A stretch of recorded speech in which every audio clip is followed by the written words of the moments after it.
아리엘의 심판과 구원, 여기서 본문은 1절부터 4절까지는 심판에 관한 이야기가 나오고 있고 5절부터 8절까지는 또 심판의 이야기가 나오고 있는데 각각 심판의 이야기가 다릅니다. 1절부터 4절까지는 남유다, 하나님의 백성들이죠. 남유다에 대한 심판의 내용이 나오고 5절부터 8절까지는 그 남유다의 대적들, 남유다를 공격하는 이방 민족들, 그들의 심판에 대해서 이야기가 나오는 거죠. 그러니까 이스라엘 입장에서는 이스라엘의 대적들에 대한 심판 이야기는 곧 이스라엘의 구원에 관한 이야기가 되는 것이죠. 그래서 오늘 남유다의 심판과 또 남유다의 구원에 관한 본문이 오늘 이 두 개의 본문이 오늘 하나에 이렇게 합쳐져 있다, 이렇게 보시면 될 것 같습니다. 먼저 1절부터 4절까지 보면 남유다의 심판에 관한 이야기들이 나오고 있죠. 먼저 살펴보면 자 1절에 슬프다 아리엘이요 아리엘이요 다윗이 진친 성읍이요 해마다 절기가 돌아오려니와, 이렇게 되어 있어요. 아리엘이라는 게 나와요. 아리엘이 도대체 뭐냐? 아리엘은 예루살렘을 가리키는 겁니다. 예루살렘. 또 다윗이 진친 성읍이다. 예루살렘은 다윗이 진친 성읍이다라는 거죠. 다윗이 예전에 그 여부스 사람에게서 예루살렘을 빼앗아서 수도로 삼았지 않습니까? 그래서 예루살렘을 다윗이 진친 성읍이다, 이렇게 표현을 하는 거예요. 여부스 족속들에게서 예루살렘 뺏어가지고 수도를 세웠기 때문에. 자, 아리엘이라는 그 단어 자체의 뜻은 번제단이라는 뜻이에요. 번제단. 근데 번제단은 어디에 있죠? 성전에 있죠. 성전에 번제단이 있죠. 성전은 어디에 있죠? 예루살렘에 있죠. 예루살렘은 어디에 있죠? 남유다의 수도죠. 그래서 아리엘이라 했을 때에는 이렇게 예루살렘을 뜻하기도 하고 남유다 전체를 상징하기도 하는 거예요. 왜 그런 거 있잖아요. 작은 한 부분을 가지고 전체를 대표해서 쓰는 경우들이 있는데 바로 오늘 이 아리엘이라는 단어가 그렇게 쓰이고 있는 것입니다. 그래서 설교 제목을 아리엘의 심판과 구원 이렇게 하면 성도님들이 이게 오자가 났나 보다. 이스라엘의 심판과 구원이 아리엘 이렇게 잘못 나왔나 보다, 이렇게 생각하실까 봐 아예 그냥 제가 이스라엘의 구원과 심판이라고 설교 제목을 잡았어요. 원래대로 한다면 아리엘이죠. 아리엘의 심판과 구원, 이렇게 되는 것이죠. 자, 아리엘의 자체 뜻은 뭐라고요? 번제단. 번제단은 어디에 있다고요? 성전. 성전은 어디에 있다고요? 예루살렘. 예루살렘은 어디에 있다고요? 남유다의 수도. 그래서 아리엘 이렇게 하면 예루살렘을 뜻하기도 하고 또는 남유다 전체를 상징하기도 한다, 이렇게 생각하시면 되겠습니다. 자, 슬프다 아리엘이요 아리엘이요 다윗이 진친 성읍이요, 다 예루살렘을 얘기하는 거죠. 해마다 절기가 돌아오려니와, 그렇죠. 해마다 절기가 돌아오면 예루살렘 성전에서 다 함께 예배드렸잖아요. 그걸 이야기하는 거죠. 그런데 왜 슬프다고 하는가? 왜 슬프다고 하는가? 2절에 보니까 이렇게 되어 있습니다. 여기서 나는 하나님을 말씀하는 거예요. 내가 아리엘을 괴롭게 하리니 그러면 그가 슬퍼하고 애곡하며 또 내게 아리엘과 같이 되리라, 이렇게 되어 있습니다. 하나님이 예루살렘을 괴롭게 하시겠다, 이렇게 이야기를 합니다. 그러면 예루살렘은 슬퍼하겠죠. 또 애곡하게 되겠죠. 그리고는 내게 아리엘과 같이 되리라, 이건 또 무슨 말인가? 여러분, 아리엘 자체의 뜻은 뭐라 그랬습니까? 번제단이라고 말씀드렸죠. 그래서 이것은 너가 나에게 번제단처럼 되리라. 이것은 하나님의 심판으로 예루살렘이 이제 적의 공격을 받을 것 아닙니까? 공격을 받아가지고 마치 번제단에서 불이 활활 타오르는 것처럼 예루살렘에 참화가 미칠 것을 말씀하고 있는 것입니다. 불길이 치솟는 그 번제단처럼 예루살렘이 그렇게 불타오르게 될 것이다. 이렇게 하나님이 말씀하고 있는 거예요. 여러분, 아리엘 즉 번제단 가보면 어떻게 되어 있습니까? 불이 활활 타오르죠. 예루살렘이 아리엘처럼 될 것이다. 이 번제단처럼 될 것이다. 그러니까 예루살렘이 불이 활활 타오르게 될 것이다. 왜요? 적의 공격으로 말미암아. 적의 공격으로 말미암아 바로 예루살렘이 불타오르게 될 것이다. 이렇게 하나님이 이사야 선지자를 통해서 예언하도록 그렇게 하고 있는 것이죠. 자, 그러면서 심판의 메시지는 계속 증거되어집니다. 3절에 보니까 내가 너를 사면으로 둘러 진을 치며 너를 애워 대를 쌓아 너를 치리니 이렇게 되어 있습니다. 하나님께서 예루살렘 사면으로 둘러 진을 치겠다 말씀하십니다. 이거 적의 침략을 말하는 거죠. 그리고 너를 애워싸 가지고 칠 것이다 이렇게 이야기를 하고 있어요. 여러분, 대적들이 침략해 가지고 예루살렘을 공격하는 모습을 예언하고 있는 겁니다. 그들이 어떻게 예루살렘을 공략하는가 아예 그 모양까지 다 지금 예언해 놓고 있는 거예요. 그들은 어떻게 공격하냐면 너를 사면으로 둘러 뺑 포위한다는 거예요. 둘러서 진을 치고 그리고 너를 애워싸 가지고 대를 쌓아서 너를 칠 것이다. 이렇게 공격할 것이다. 대적이 어떻게 공격할 것인가까지도 지금 예언이 다 되어져 있는 거죠. 여러분, 실제로 이 예언은 어떻게 성취됩니까? 남유다 히스기야 왕 때에 아수르가 침략해 오는데 딱 이렇게 침략했어요. 와가지고 예루살렘을 완전히 포위하고 애워싸서 예루살렘을 치게 되죠. 그대로 성취가 됩니다. BC 701년인데 히스기야 왕 때에 아수르 산헤립 왕이 쳐들어오죠. 그래서는 예루살렘을 완전히 포위시키고 들어가도 못하고 나가지도 못하게 아주 그렇게 딱 포위하고 애워싸서 예루살렘을 멸망시키려 했죠. 그래서 아수르는 이렇게 예루살렘을 포위 공격했습니다. 포위 공격하는 전략을 사용했다라는 것이죠. 자, 그러면서 4절에 이렇게 이야기합니다. 4절에 보니까 네가 낮아져서 땅에서 말하며 네 말소리가 나지키 티끌에서 날 것이라.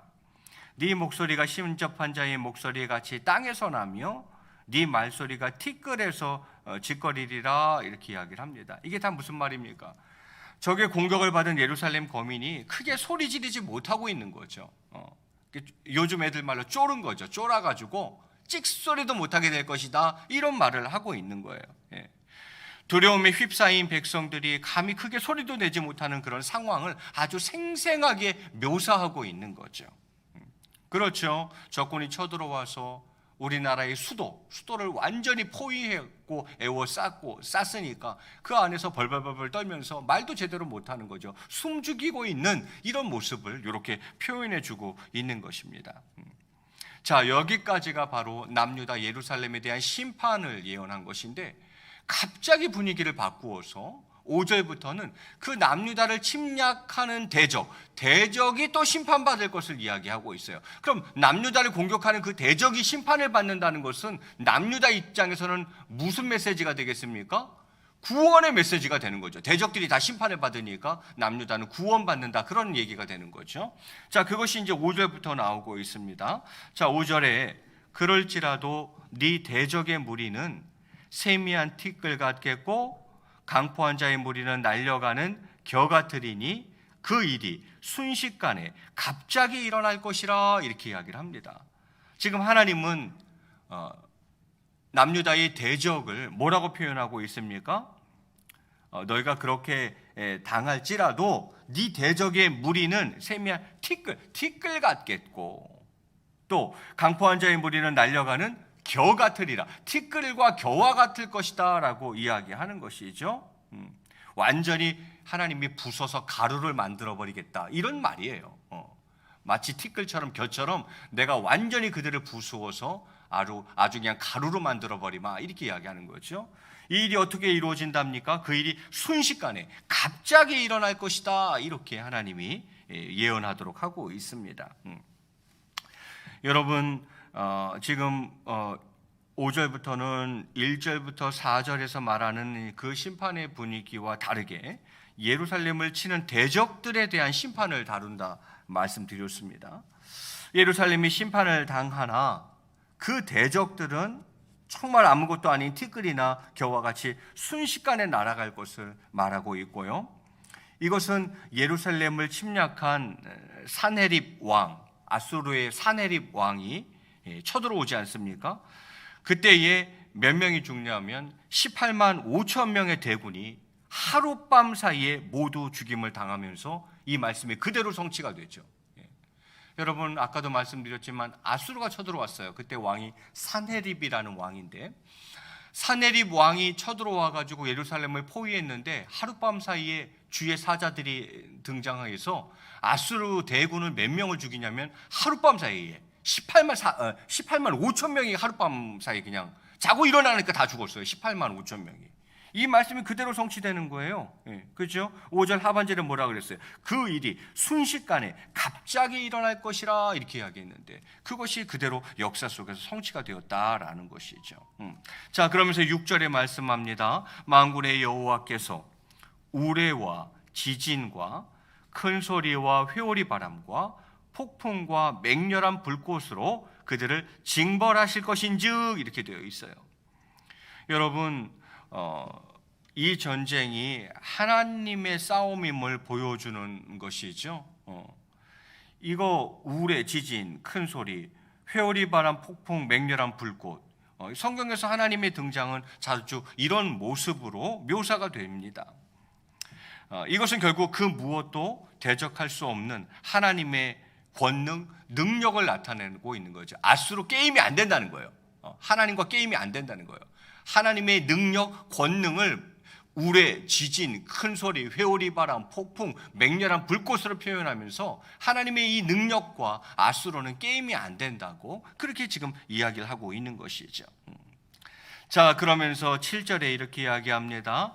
아리엘을 치는 열방의 무리 곧 아리엘과 그 요새를 쳐서 그를 곤고하게 하는 모든 자는 꿈같이 밤에 환상같이 되리니 이렇게 이야기를 합니다. 다 아수르를 말하는 거죠. 아리엘은 예루살렘이라 그랬죠.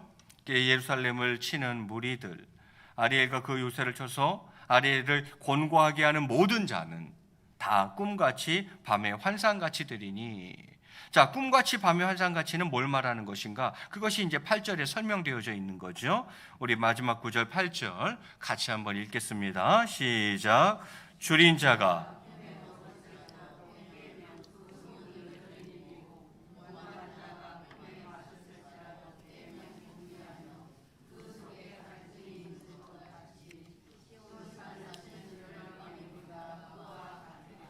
아멘. 자, 여러분 꿈속에서 뭘 맛있는 걸 먹었어요. 그러면 이제 꿈에서 깼어요. 그럼 배가 불러요? 안 불러요. 자, 꿈속에서 목이 엄청 말랐어요. 그래서 아주 맛있는 음료수를 마셨어요. 그리고 딱 깨면은 그 갈증이 해소되어져 있던가요? 아니요. 그건 다 꿈일 뿐이고 그거 다 밤의 환상일 뿐이어서 실질적으로는 배가 부르지도 않고 갈증이 해소되지도 않는다 이 말이죠. 자, 이건 뭘 말하는 것인가? 대적들의 수고가 한낱 물거품처럼 아무런 소득이나 이익 없이 끝날 것을 예언하고 있는 것입니다. 아수르가 쳐들어왔어요. 그들이 수고하죠. 그러나 그 수고가 마치 꿈과 같이 또 밤의 환상과 같이 한낱 물거품처럼 아무 소득이나 이익 없이 끝날 것을 보여주고 있는 것입니다. 여러분, 이 전쟁에서 아수르는 전리품 하나 챙기지 못했어요. 전리품 한 개, 1도 챙기지 못했다 이 말이죠. 그리고는요 18만 5천 명이 죽었어요. 본인 나라의 그 전력, 군사력만 소비하고 말았죠. 지금 그것까지도 다 예언해 놓고 있는 거예요. 그들이 마치 꿈같이 밤의 환상같이 꿈속에서 먹어도 배부르지 못하는 것처럼 꿈속에서 마셔도 실제로는 갈증이 해소되지 않은 것처럼 전쟁을 치렀으나 얻은 건 아무것도 없는 아무 이익도 얻지 못하는 이런 일이 발생하게 될 것이다 이야기하고 있는 거죠. 그래서 8절 하반절이 또 이야기합니다. 하반절에 시온산을 치는 열방의 무리가 그와 같으리라. 시온산 역시 예루살렘을 이야기하는 거죠. 예루살렘을 치는 대적들이 다 이와 같이 아무 소득이 없게 될 것이다 이야기합니다. 여러분, 아수르는 뭡니까? 결국 그저 하나님께서 이스라엘을 심판하기 위해서, 징계하기 위해서 사용한 심판의 도구에 불과하다는 거죠. 그들은 언제라도 하나님의 심판의 대상이 될 수 있다라는 것을 이야기하고 있는 것이죠. 자, 여기까지가 오늘 본문인데요. 저는 오늘 본문을 통해서 두 가지만 여러분과 같이 묵상했으면 좋겠습니다. 자, 아수르의 침략, 또 아수르 왕 사네립의 그 침공, 그것은 목적이 뭐냐 이거죠. 그것은 남유다의 예루살렘의 그 불신앙을 깨우치기 위한 하나님의 연단의 방편이었던 것이죠. 왜 하나님이 아수르를 들어 사용하십니까? 왜 사네립 왕을 들어서 사용하시는 것입니까? 남유다의 죄 때문이었습니다. 그들의 불신앙 때문이었죠. 그래서 그것을 깨우쳐주고 돌아서게 하려고 아수르를 도구로, 사네립 왕을 심판의 도구로 사용하고 있다라는 것입니다. 그러면 우리는 무엇을 두려워해야 하는가? 여러분, 성도는요, 고난을 두려워할 것이 아니라 죄를 두려워할 줄 알아야 합니다. 닥칠 고난이 막 무섭고 두려워해야 할 일이 아니라 사실은 죄를 그렇게 두려워하고 무서워해야 한다라는 거죠. 근데 이제 우리가 이걸 거꾸로 하는 게 거꾸로 할 때가 참 많다 이거죠. 죄는, 내가 짓는 죄에 대해서는 그렇게 두려움이 별로 없고, 고난에 대해서는 엄청 두려워하고, 그러나 사실은 그게 아니라 그 반대라는 거죠. 고난은 별로 두려워할 필요가 없어요. 사실은 아수르가 쳐들어온 것, 사네립 왕이 쳐들어온 것, 그거 하나님께는 사실은 별 문제 안 되는 거예요. 별 문제 안 되는 거예요. 진짜 두려워하고 걱정해야 될 것, 늘 신경 써야 될 것은 사실은 고난이 아니라 죄라는 거죠. 그래서 성도는 죄를 두려워해야 하지만 고난을 두려워하지는 말아야겠다라는 것입니다.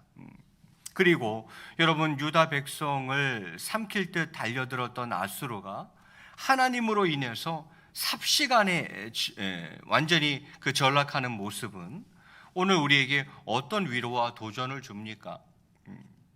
지금 아수르와 같은 문제는 없으십니까? 하나님께서 역사하시면 삽시간에 해결될 것임을 믿고 하나님을 바라보시기를 바랍니다.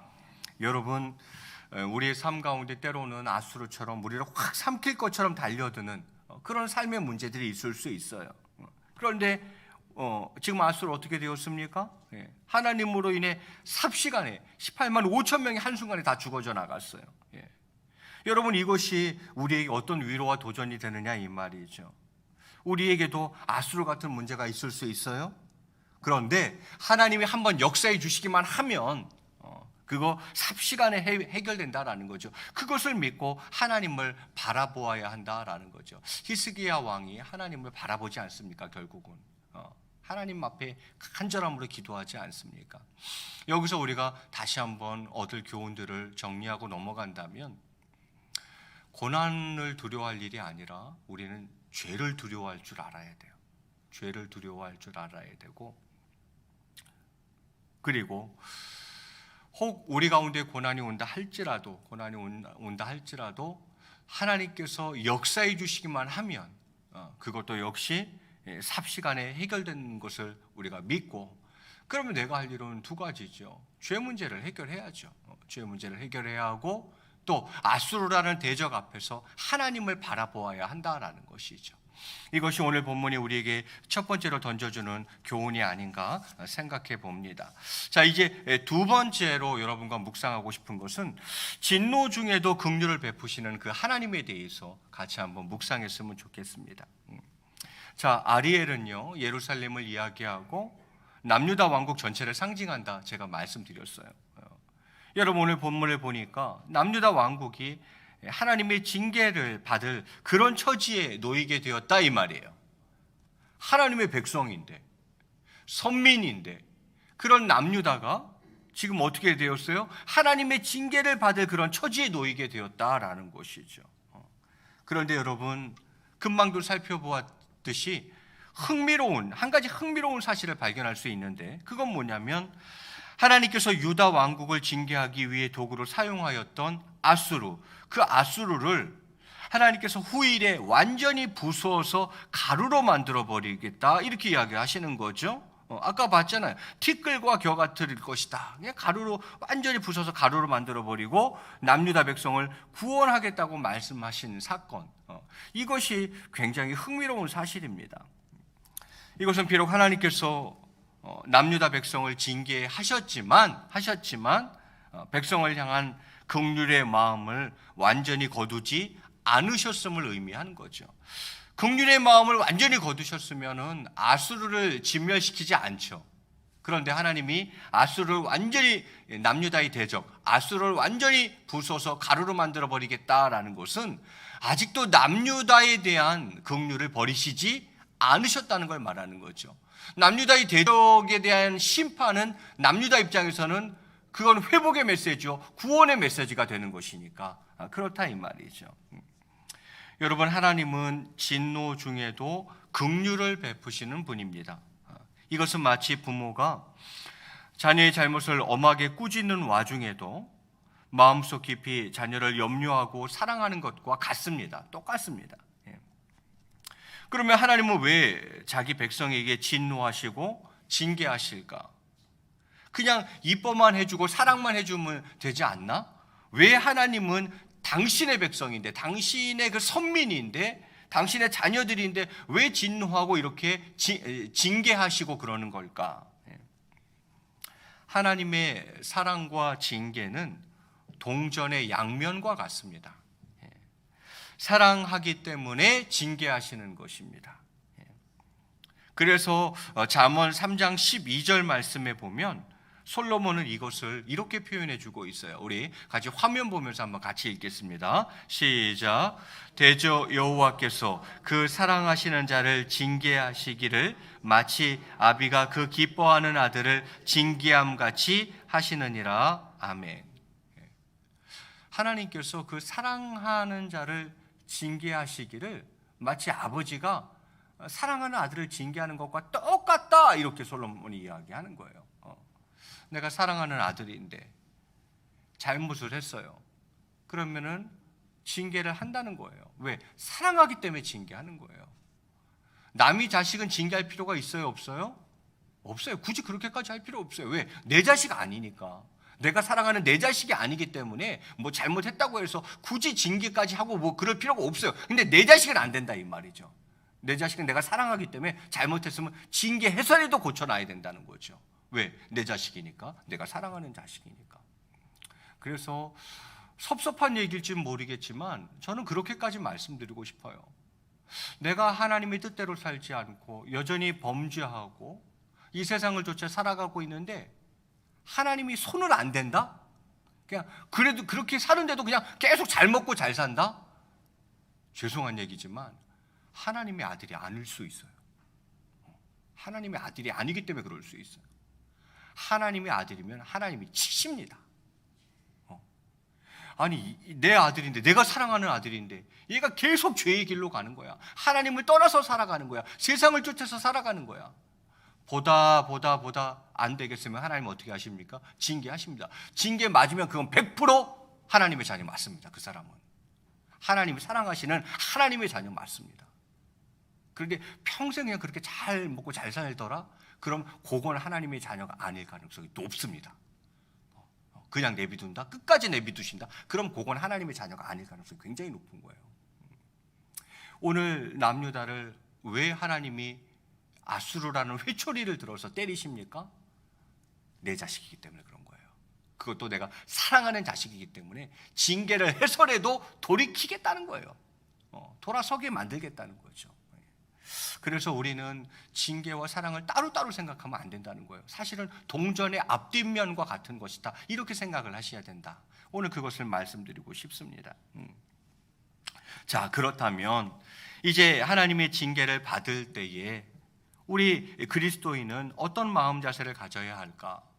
하나님의 자녀이자 하나님의 거룩한 백성인 우리는 회초리를 맞을 때에 어떻게 해야 되는가? 자, 아버지가 회초리를 때려요. 아들에게 회초리를 들었어요. 그럼 아들은 어떻게 하면 되는 것입니까? 대답은 간단합니다. 잘못을 뉘우치고 하나님의 뜻대로 살면 되는 거죠.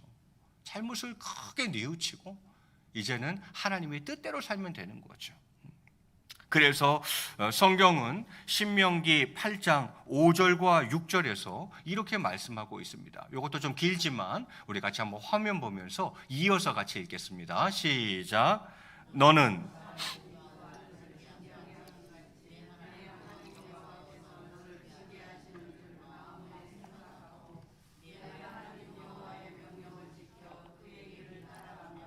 그를 경외할지니라.